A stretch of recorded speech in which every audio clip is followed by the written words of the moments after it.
The space between accepting the promotion, the announcement, and officially stepping into the new role can seem pretty uneventful. You're still you, and your colleagues are still your colleagues, right? But something is happening in that gap. Expectations are shifting, boundaries are shifting, perceptions are even shifting. Everything seems to be shifting, except maybe your mindset. And if you're not prepared for it, the transition from peer to leader can become problematic in a way that you didn't see coming. So let's talk about it.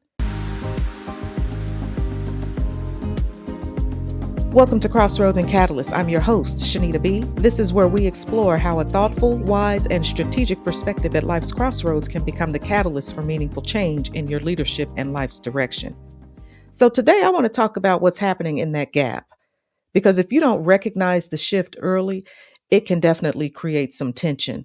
It can also create resentment, confusion, and give you some credibility problems before you even fully settle into the role, and you won't know what's happening. One thing I've realized is that most organizations do not prepare people for the emotional and relational shift that happens when you move from a peer to a leader and the problems that you can encounter. But that's why I'm here, because I want to show you what you can encounter if you do not address this and if you're not aware of the pitfalls that can be ahead because you didn't approach this with the right mindset. And I think that a lot of people just assume that you're going to know what to do or that you're just going to figure it out. And I just really don't want you to find out the hard way, because I suppose it is true that you will figure it out, but having some insight from someone who's been there, it will definitely go a long way. And it will help you to spot some of those red flags that might appear in the early stages of your transition. And before we jump into that, I just want to let you know that I do appreciate that you are here. And whether this is your first episode or you've been listening for a while, thank you. The show is continuing to grow because you're listening and you're subscribing. So if you're a first time listener, or if you've been here a while, but you just haven't hit that follow button, go ahead and hit that now so that you don't miss an episode. And if you find value in the show and you would like to support it, then click the link in the show notes and buy me a coffee. And make sure that you share the episode with someone who might be in a similar situation. Okay, so getting back to strategy. You have to strategize your approach when you go from a peer to leader, because you should definitely not make any assumptions that everyone who enjoyed you as a peer, that they're automatically going to enjoy you as their leader. It does not always work like that. The relationship has changed, and I need you to understand that. So say it with me. It has changed. And one mistake that I think people make early in their careers is they build their relationships based on shared frustration. Okay. Everybody has frustrations at work.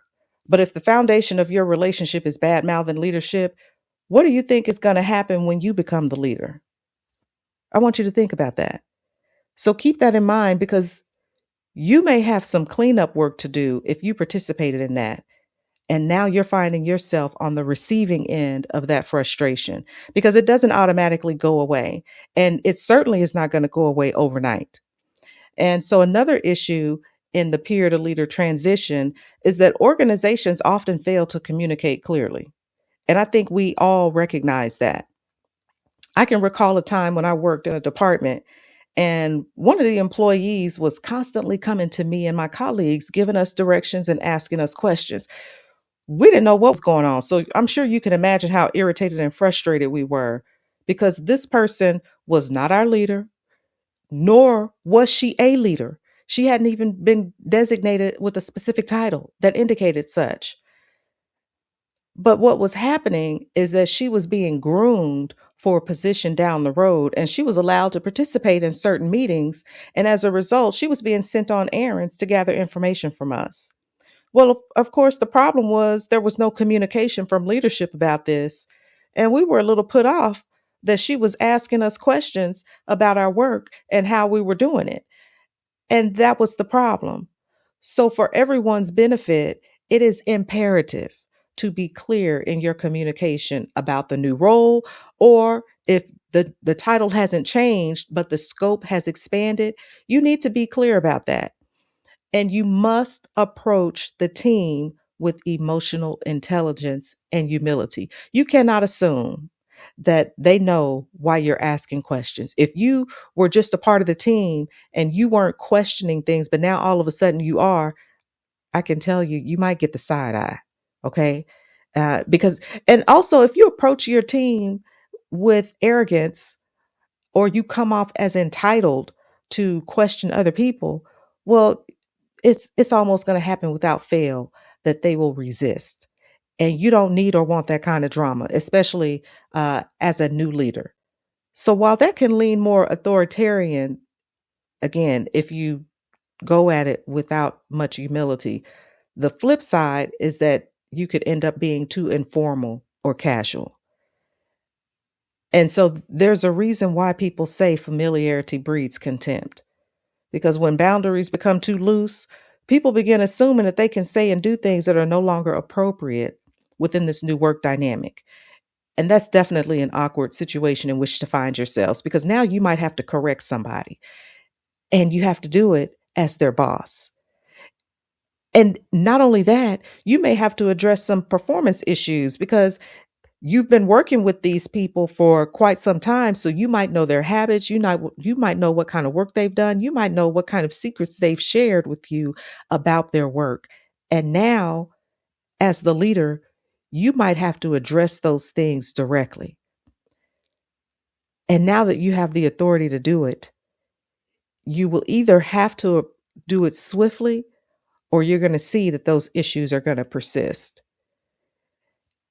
But I do want to caution you, okay? You want to be sensitive as you approach these things. And you definitely want to be sensitive when you consider the speed at which you try to address some issues and make some changes. Because look, the boat may need to be rocked, but you may not want everyone to fall out. So don't just come in now that you're the new sheriff in town and start breaking things.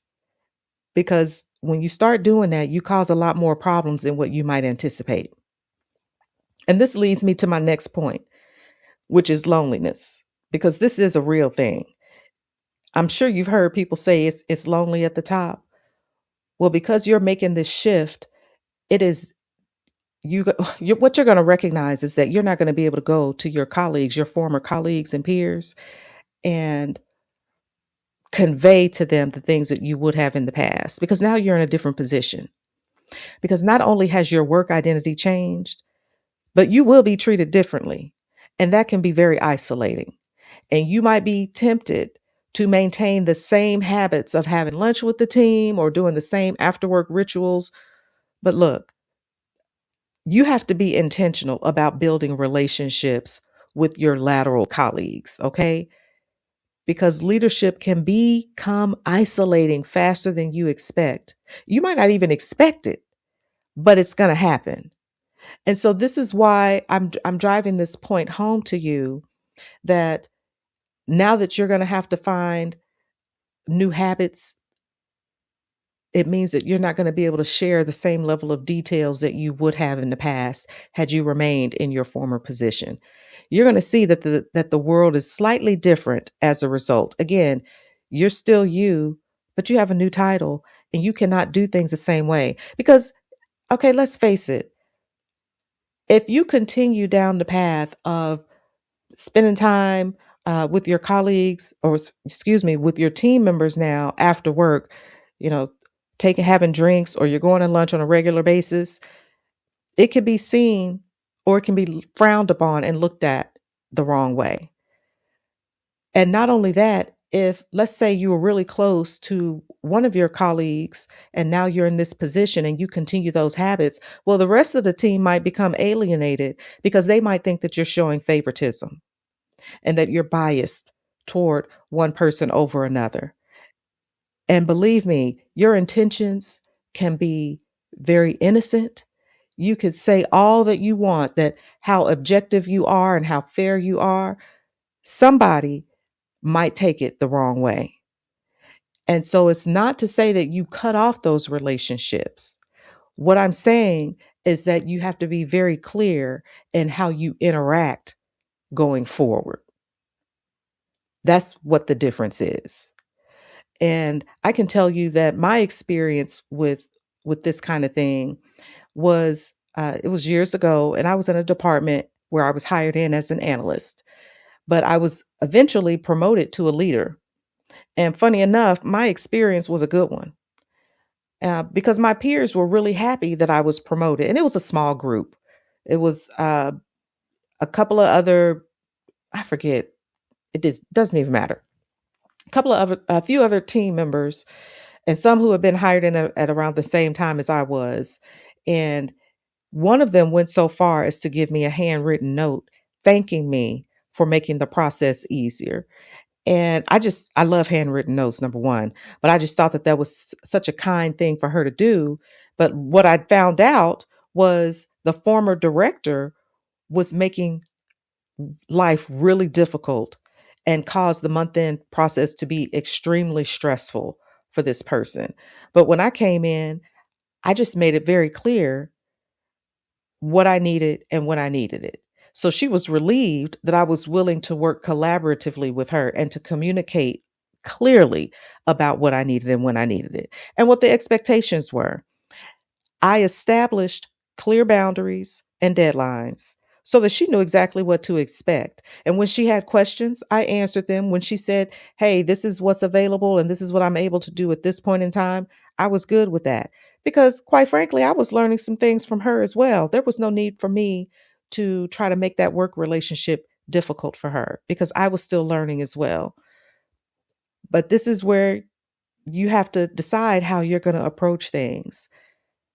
Because since the relationship changes, you must redefine it in a way that honors the relationship history, your experience with that person. It does not go away because you changed titles.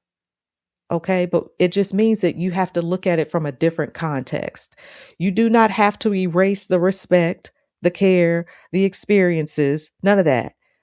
You just have to lead with clarity and wisdom because now you're in a new season. And that's what makes the difference.